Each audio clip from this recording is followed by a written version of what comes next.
Assalamu alaikum урматтуу мекендештер. Бүгүнкү видео материалыбыз 2 бөлүктөн турат.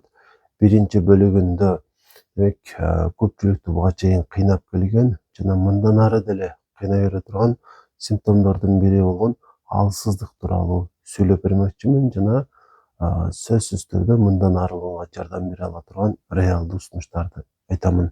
Экинчи бөлүгүндө болсо тамак сиңирүү органдарына байланыштуу сиздер тараптан келген бир канча суроолорду окуп, ошолорго жооп бермекчимин. Андыктан чогуу болуңуздар. Демек, алсыздыкты жок дегенде бир жолу ар бириңиздер баштан өткөргөнсүздөр жана албетте бул оору сыяктуу эле өтө жагымсыз. Бактыга жараша дайыма эле биз алсыз боло бербейбиз. Айрыкча ушул орозонун акырында айталы 25 күндөн кийин көп эле адамдар өтө көп кыйналып башташат деп ойлойм. Анткени энергия өтө азайып кетет. Бирок сабыр кылып турсаңыздар аз калды. Анан албетте эми өзүңүздөр деле ушул түшүнүп калдыңыздар. Алсыздыктын бир себеби бул албетте орозо. Бирок орозодогу алсыздык өтө жемиштүү. Бул бир гана диний багытта эмес, ден соолукка зарар тийгизе турган толтура оң таасирлерди эсепке алып айтып жатам. Ошол себептүү бул саамалыкты эч ким эч качан токтотпош керек. Дайыма орозо менен жашаш керек. Айтайын дегеним, бир айда бир күн болсо дагы кошумча орозо кармап тура бериңиздер. Бул аркылуу албетте ден соолукту жакшырта аласыздар. Алсыздыктын демек мен өз алдынча бир 3 себебин табып чыктым десем дагы болот. Же болбосо дароо эле көзгө көрүнө турган себептер ушулар. Биринчиси бул албетте кандайдыр бир оору, мисалы аз кандуулук, витаминдин жетишсиздиги, өнөкөт оорулар, айрыкча боор оорулары болушу мүмкүн, бөйрөк оорулары болушу мүмкүн, жүрөк оорулары болушу мүмкүн. Кыскасы ички органдарга байланыштуу оорулар бул симптомдун негизги себепчиси болот. Анан адам айыккандан кийин алсыздык дагы жоюлат. Анан ушул алсыздыкка алып келген дагы бир маанилүү фактор ашыкча углеводду колдонуу. Дагыраагы таттууларды, анан камыр тамактарды жана бир түрдүү тамактарды көп жегенден улам дагы адам алсыз болот. Жана ушуга эле окшош дагы бир фактор бар. Бул болсо ошол углеводду көп колдонуп, бирок башка микронутриенттерди аз колдонуу, витаминдерди, микроэлементтерди, белокту, майды дагы өтө аз колдонуу дагы демек алсыздыкка алып барат. Ошол себептүү ушул маселелерди жоюшубуз керек. Ошондо алсыз болбой калабыз. Анан биз алсыз болуп турганыбызда эмне жардам бербейт? Биринчиден очищение деп коебуз, детокс деп коебуз. Ошол организмди тазалоо. Негизи организм тазаланууга муктаж эмес, бирок тазаланганга аракет кылсак дагы алсыздыктан кутулуп калбайбыз. Ошол себептүү алсыз болбош үчүн же болбосо алсыз болуп жатканда мындан кутулуп кетиш үчүн организмди тазалаштын кереги жок. Экинчи дагы бир фактор ушуга эле окшош, көп адамдарга таандык. Демек, витаминдерди ичүү. Сиз 100 витамин ичсеңиз деле ушул алсыздыктан кутулуп калбайсыз. Витамин энергия бербейт. Андыктан витамин ичпей эле коюңуздар. Күчтүү болуш үчүн. Ушул орунда айтып өтүш керек, кыш аяктап жаз башталган мезгилде көпчүлүктө алсыроо байкалат. Жана мындан арылыш үчүн демек өйдө да айтылган ошол ыкмаларды колдонуштун кереги жок да. Организмди тазалаш, витаминдерди демек ичиш. Булар албетте жардам бербейт. Анан анда эмне кылыш керек деген маселе жаралат. Демек, алсыздыктан арылыш үчүн сиздин кыла турган биринчи ишиңиз бул бат сиңүүчү углеводдорду азайтуу. Эми ачыгын айтканда, ар бир адамдын өзүнүн көнгөн бир тамактануу эрежелери бар. Эми ал эрежелерди атайын түзбөсө дагы калыптанып калган. Жана көпчүлүк адамдардыкы туура эмес десек дагы туура болбой калат, бирок анчалык пайдалуу эмес. Айталы, камыр тамактарды, таттууларды, ак унду, ушуларды биз көп жейбиз да. Мүмкүнчүлүк болсо ушуларды азайталы. Канчалык азайтсаңыз, ошончолук жакшы болот. Бат сиңүүчү углеводдорду, таттууларды, камыр тамактарды азайтыңыздар. Ошондо алсыз болбой каласыздар. Бул биринчи эреже болсун. Эми алып салыңыздар дебеймин рациондон, болгону азайтыңыздар. Экинчи эреже, рационду байытыш керек. Жаңгак жеңиздер. Андан сырткары ушул сары май жеш керек, мисалы, бал жеш керек. Дагы пайдалуу азыктардан эмнелер бар? Мөмө, чөмө, жашылчалар дагы биз үчүн пайдалуу, бирок алар энергия бербейт. Бирок алар ден соолукка пайдалуу. Ошон үчүн аларды дагы жегенди көбөйтүш керек. Эт азыктарынын түрүн жеш керек. Ошондо энергияга организмибиз байыйт. Анан алсыздыктан арылууга жардам бергенге мен бир азыкты сунуштаймын. Ошону албетте рационго киргизиңиздер. Анткени мунун ушул сиздерги алсыздыкты жоготуудан сырткары ден соолугуңузду дагы жакшырта турган, ооруларыңыздан сизди айыктыра турган жана көп сиз ооруп калышыңыз мүмкүн болгон оорулардын алдын ала турган касиеттери бар. Жана бул албетте баарыңыздар жакшы билген. Демек, азыркы күндө черный түмөн деп айтып жүрөбүз. Кара сейдана. Кара сейдана албетте динибизде дагы ушул белгилүү. Бул баарыңыздар жакшы билгендей, өлүмдөн башка баардык ооруну айыктырат деп айтылат. Жана ушул азыкты ичип жүргөндөр азаматсыздар деймин. Ичеликтер сөзсүз түрдө ичиңиздер, алсыздыктан арылгыңыздар келсе. Себеби мында толтура пайдалуу касиеттери бар. Өзү бул азык татаал болгон шарттарда өсөт. Жана ошол шарттарга өнүгүп, анан мөмө бериши бул анын өзгөчөлүгү десек болот.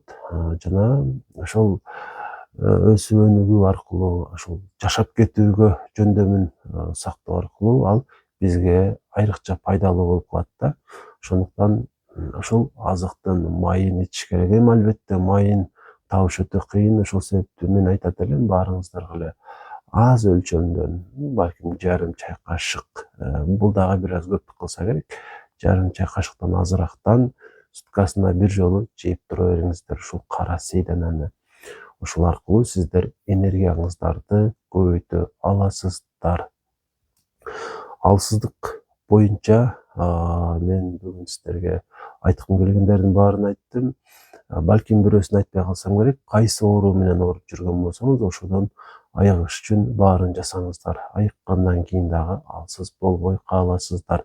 Эми сиздер тараптан келген ушул тамак сиңир органдарына байланыштуу ошол комментарийде жазылган бир канча суроолорду окуйын жана ушулардын баарына жооп берейин. Ушул орунда баарыңыздарга ушул сүйүнүч менен айтып өтөйүн. Биздин ушул YouTube каналыбыздагы катталуучулардын саны 80 миңден ашты. Жана ушул көпчүлүгүңүздөр катталуучусуздар деп ойлоймун. Катталуучу эместерден суранып кетти элем. Балким бүгүн 100 адам кошулаттыр, ушул видеону көргөндөн кийин балким 1000 адам кошулаттыр. Бул албетте өзүңүздөр үчүн дагы өтө пайдалуу. Мага болсо ушул каналдын өнүгүшүнө жакшы болот. Сиздерден өтө деле аз энергия талап кылынат да, болгону бир баскычты басып коюш керек. Ошондо эле катталып каласыздар, подписаться басып койсоңуздар. Жана бул аркылуу улам жаңы чыккан ден соолукка байланыштуу видеолорду көрүп турасыздар. Медициналык тастыкталган. Демек, алгачкы суроо: ашказандын быдыры жок калган дейт. Кандай кеңеш бересиз? Атрофический гастрит деп коет муну. Албетте бул бир дары менен дарыланбайт. Анткени бул сөзсүз түрдө гастрит менен коштолот, быдырын кетиши жана мында бир канча дарылар сунушталат. Бизде анча сунуштала бербеген дарылардан ребагит деген дары бар. Ушул ребагитти да кошо иче турган болсоңуздар ашказандын партын өстүрүп берет жана сиздерде баардыгы жакшы болот. Ушул дарыны да кошо ичесиздер. Кызыл өңгөчтөгү жараны жоготсо болобу? Албетте денеңиздин кайсы гана бөлүгүндө болбосун жара боло турган болсо аны дарыласа болот. Сөзсүз түрдө гастроэнтологко кайрылыш керек болот же терапевтке. Ашказаным ысый берет, эмне кылсам болот? Бул гастроэнтологиялык көйгөй эмес деп ойлойм. Ошол себептүү бул боюнча эң оолу неврологко байланышып көрүңүз, жардам бере алса жакшы, болбосо психиатрдын дагы ушул консультациясын алсаңыз жакшы болот. Активированный уголь канча суу менен ичебиз? Активированный уголь мен ошол бир жылда 2 жолу бир канча таблетканы ач карынга ичип коюуну сунуштайт элем. Бул дарыны ичкениңиздерде сиздерде эч кандай деле сезим болбойт, ичиңиздер өтүп же катып калбайт. Ошол себептүү ичегилердин тазалангандыгын ушул сезбейбиз, бирок чын эле пайдасы бар. Анан канча суу менен ичиш керек? Эми сөзсүз мына ушунча деп айтпаймын. Ошол таблеткалар кеткенге чейин жутуп алсаңыздар болот. Алма уксус ашказан жарасына болобу? Оору козгоп турган учурда менимче ичпей эле коюш керек. Айыккандан кийин иче берсеңиздер болот. Атрофический гастрит оорусу кармаса болобу? Албетте, эгерде азыркы учурда ашказан ооруп турбаган болсо, жакшы болуп калган болсо, эрозивный гастрит болсо деле оорусу кармай берсеңиздер болот. Уйку бездили жана кыласыңбы деп кайрылыптыр. Негизи ушул даректи сурап, анан ошол номерди сурап байланышкандар өтө көп болот. Ушул себептүү мындан ары ар бир эле видеону чыгарганда өзүм жөнүндө кыскача айтып коюшту мен туура көрүп атам. Демек, Ош шаарында жеке клиникалардын биринде иштеймин. Телефон аркылуу байланышып, алдын ала консультацияга келе берсеңиздер болот. Албетте, кеңеш беремин. Мындан сырткары жаткырып дагы дарылаймын. Менин байланыш номерим 0504 44 55 28 0504 44 55 28. Панкреатитти дагы дарылайбыз албетте.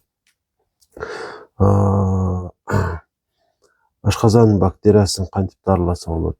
2 түрдүү антибиотик жазылат. Мындан сырткары дагы 2 кошумча дары жазылат. Ошолор менен ашказандын бактериясын Helicobacter pylori жок кыла алабыз.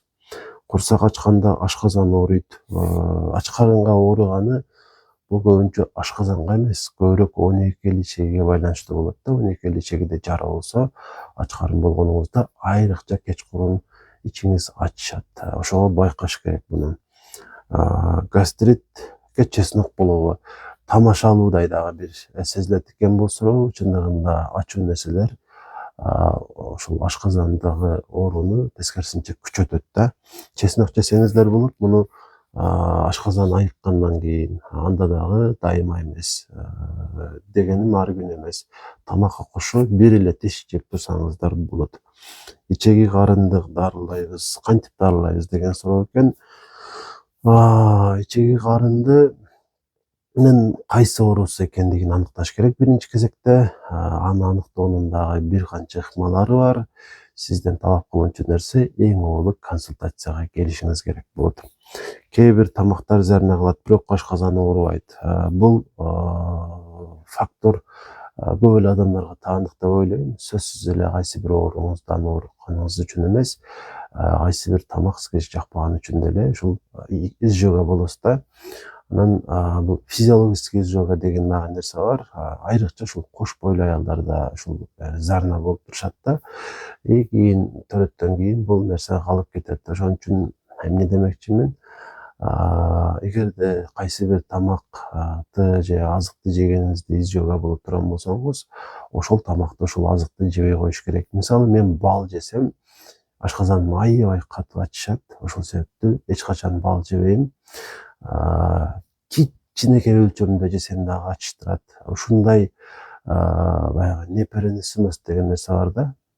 Эгерде сизге кайсы бир азык жакпаса, ошону жебешиңиз керек. Зарна кыла турган ушул көбүнчө зарна кыла турган азыктарды айтып өтөйүн. Биринчи кезекте бул печенье. Печенье жегенде көп эле адамдар зарна болот деп ойлойм. Анан ашказанында бир оорулары барларга ачуу, кычкыл нерселер дагы болбойт. Алар дагы изжоганы көбөйтөт. Анан негизи көп. Ар ким ар кайсы азыктан изжога болот. Ошол себептүү ар ким өзүн байкаш керек. Бүгүн сиздерге ошол эки багытта керектүү болгон маалыматтарды керегинче жеткире алдым деп ойлойм. Дагы да суроолор калып кеткен болсо комментарийге жаза бериңиздер. Ушул комментарий аркылуу дуа кылган, жакшы пикирлерди билдирген ар бир көрүүчүгө ыраазычылык билдирем. Ушунча убактыңыздарды мага бөлгөнүңүздөргө дагы ыраазычылык билдирем. Ден соолукта болуңуздар.